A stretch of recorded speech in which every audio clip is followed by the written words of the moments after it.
March the 5th, 2026. Guys, interesting times for sure. Let's go over what we know about the events starting really yesterday afternoon over in Iran and going up into the current time of what we know. But from my understanding, they're saying that the Pentagon is requesting additional intelligence officers for at least 100 days. Now we've gone, for a week, from a week to a couple weeks to maybe 8 weeks yesterday with Pete had said. And now we're going to need additional intelligence officers for at least 100 days. Now, what the plan is, we don't know. We know it's basically to disarm Iran from their nuclear weapons and to reestablish the old Iran, basically before England and the U.S. started taking advantage of it over oil. It goes back quite a few years. But anyway, so they want to destabilize their ability to create nuclear weapons to threaten the world with, right? But what is the objective right now? What's the main objective, would you think, in the conflict? To me, it would be opening the Straits of Hormuz, because we've been talking about the economic impact. And so it takes 100 days to do that now, then we're going to be in big trouble. The entire planet will be. And you think about it, if you're going to need the intelligence officers for 100 days, there's not much more important in Iraq than the Straits of Hormuz right now as far as pressing. Something that's got to be taken care of right away. The nations are starting to feel it. There's starting to be unrest because of it. And there's going to be political, military retribution before it's all said and done.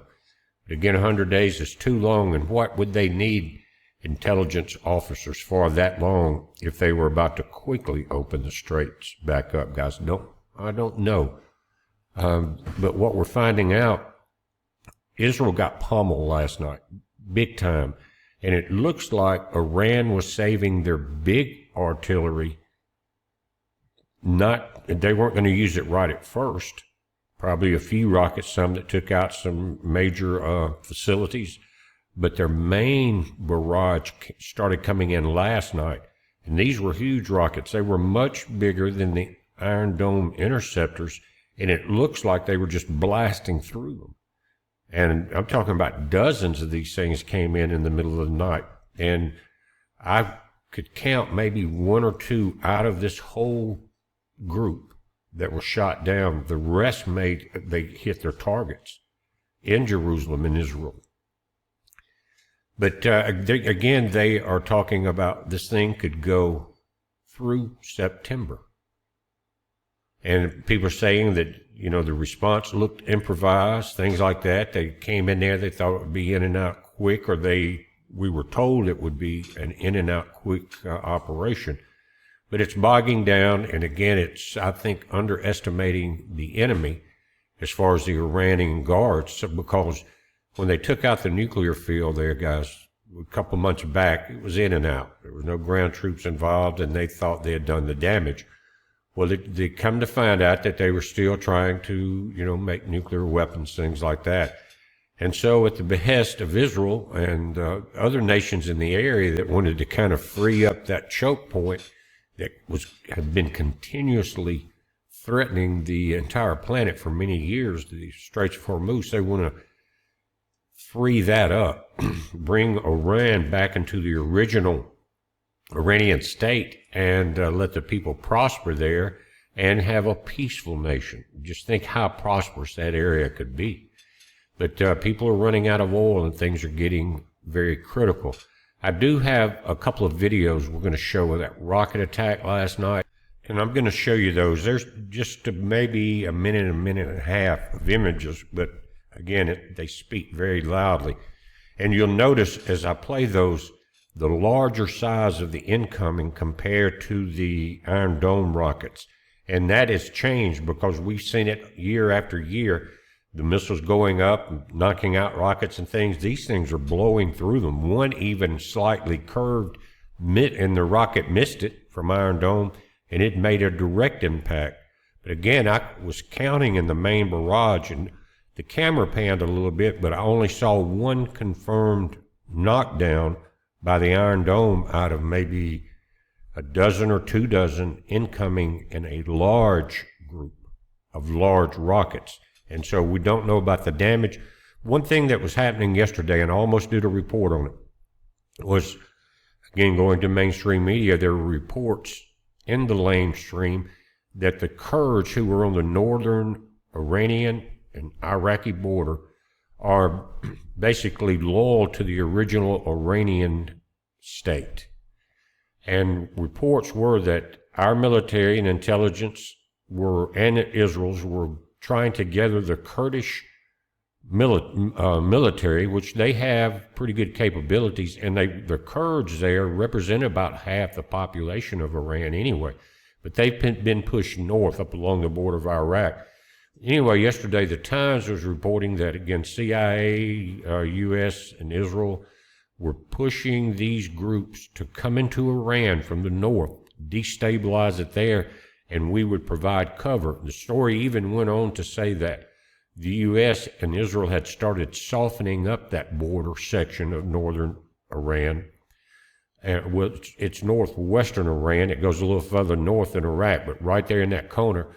And across many nations, they have spread in this area. But they've been pushed out of Iran, except, again, on that northwest border. Well, they were saying we were softening them up. Then the Kurds responded saying, we're not going in there yet. So it looks like the Times were either misled or were trying to make up their own scenario and try to shift momentum in a certain direction. Could have been. And what Iran did this morning and last night, they bombarded the area that we're talking about to try to soften up and discourage the Kurds from coming across. You know, they've got missile launchers, rocket launchers, military, and everything else too. But the concern there is, again, if you take out Iran and you got different Kurdish groups, will there be a race to see who fills that power vacuum? And will that lead to civil war? You see what I'm saying? Will one destabilization create another? And guys, what will happen is if Iran, with the leadership is taken out, they're putting new leaders in, but if they were to go out pretty quickly, that power vacuum would look something like the end of World War II. Russia rushed into Berlin. The U.S. was rushing there. Other people, other allies was rushing into Berlin after it started to fall, and so they could claim it. And Russia got there and pretty fast. It was pretty dangerous, and I think they probably lost a lot of troops getting there. But they got there first, and they issued the Iron Curtain. And as Reagan later said, bring down that wall, Mr. Gorbachev. That wall was built because of the political vacuum that was created in Germany when Hitler was taken out. So it always doesn't work out the way you think. Anyway, guys, I'm looking for more information. To me, the most important thing right now economically is to open the Straits of Hormuz, because people are running out of gas in different nations. The prices are going up. We're talking about fertilizer coming out. 80% of the food of the Middle East in that area comes up through the Straits, so there's going to be hunger there. And all of these factors will push for an opening. But we talked about the mines last night. Remember in that last video that they could quickly set up a way to destabilize that area for longer than the 60 days that the economists are saying it would take to create a bad situation. Worldwide depression, and that will lead to a worldwide war. And it's going to be interesting. In the next video, I'm going to take a look at what the new information is, and we're going to look back into Ezekiel just a little bit. But guys, here's the 3 videos back to back, and you're going to see the barrages coming in 3 different angles. And again, notice the size difference in the rockets now than what we saw in the first days of this, the barrages coming in, not only from Lebanon, but from Iran also. So check it out. Looks like they saved the big guns for now. And there's reports that Israel may be running a little low on ammo, that the U.S. is, and that Ukraine has offered up a lot of drones to the U.S. and to Israel in trade for ballistic missiles. And I think they're telling him, no way. We got drones, we need our missiles, and you sure don't need ballistic missiles. Anyway, check out these videos, guys. We're watching it. You watch it. Also, subscribe. Push the like button. I appreciate it very much. Just heads up. Be safe. Himmel.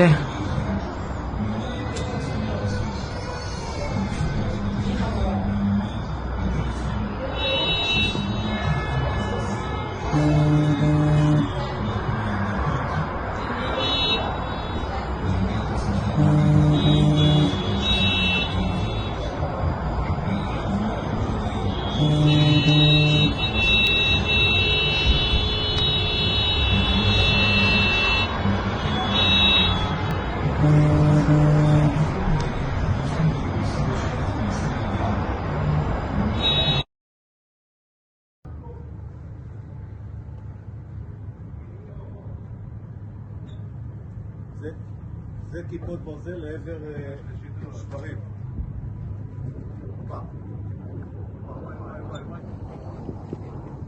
וואי, וואי, וואי.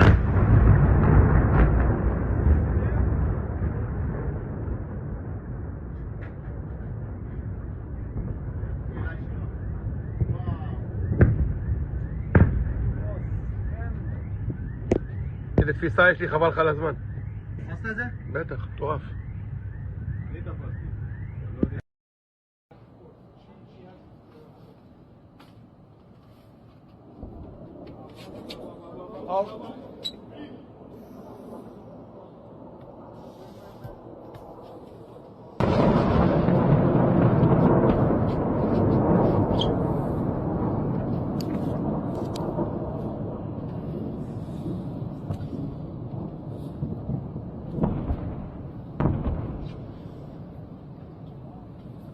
Hat